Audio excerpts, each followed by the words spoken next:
there, I'm Catherine, and today we're going to be talking about two really simple exercises that we can use in our visual journaling practice. So it's really simple. You don't need a lot of materials. You just need two pieces of paper, and I am using my sketchbook. My students know that I love sketchbooks, so you can start a sketchbook as kind of a way to collect your daily practice or weekly practice of visual journaling. And you need a pen and a pencil. The first exercise, if you are a perfectionist like me, these exercises are meant to kind of activate some freedom in our creation. So a lot of times I can see my students get frustrated because their projects don't necessarily look at like their neighbor's project or like something that I would make. And I try and build their confidence and say, it doesn't have to look like your neighbor's project. It has to look like your work. And so I understand that urge for perfection, but that's unattainable. So these two exercises are meant to activate some freedom and allow us to kind of tap into some creative juices and get our movements of our hands kind of just flowing freely. The first exercise we are going to talk about is blind contouring, and I have fallen in love with this. So what you need is your pen, because there's no erasing this. This is permanent. There's no mistakes. And then you need an interesting object to draw. So it can be a sneaker. It can be your dog. You can be outside on your deck looking at your backyard landscape. I tend to lean towards lots of house plants because I am a plant person. So I found this beautiful plant that I've been growing for a few years, and I'm going to use this. Now, the whole point of blind contouring, one, you don't look. You don't look at your paper. Your eyes are going to stay focused on the shapes of your object. So, and it's meant to be slow. This is a slow process. It's very intentional.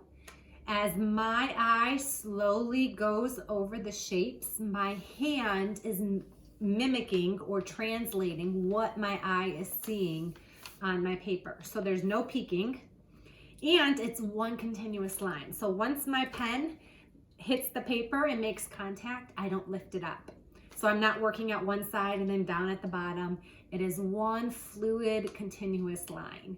And so some interesting shapes are going to happen. It's not going to necessarily look like your object, but it's meant to create some freedom in our marks. So I'm going to get started.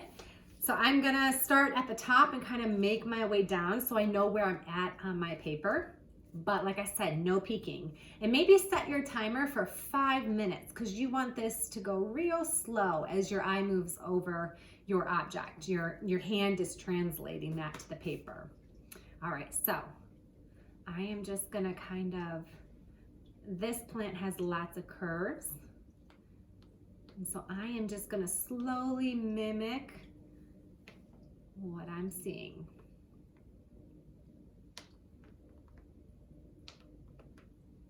And so right now I'm going to ask you to hit pause and set your timer for 5 minutes using a pen, your first piece of paper, and an interesting object. And go ahead and give blind contouring a try.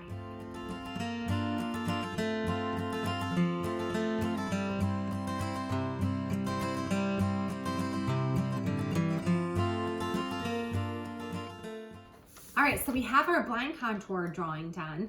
Now the second exercise that we are going to practice today, we're going to use the same object, so whatever you use for the first exercise, and this time we're going to switch to a pencil.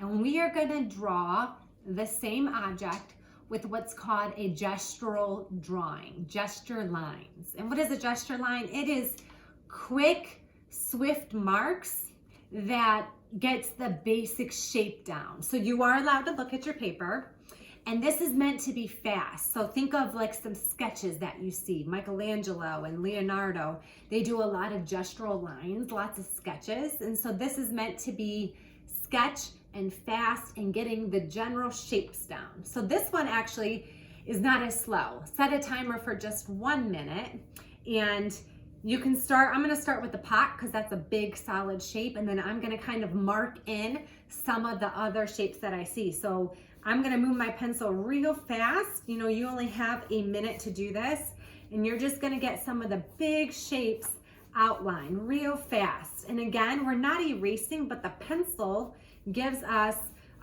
really nice lines for sketching. So go ahead and hit pause and set your timer for 1 minute and get a gestural drawing of your object down.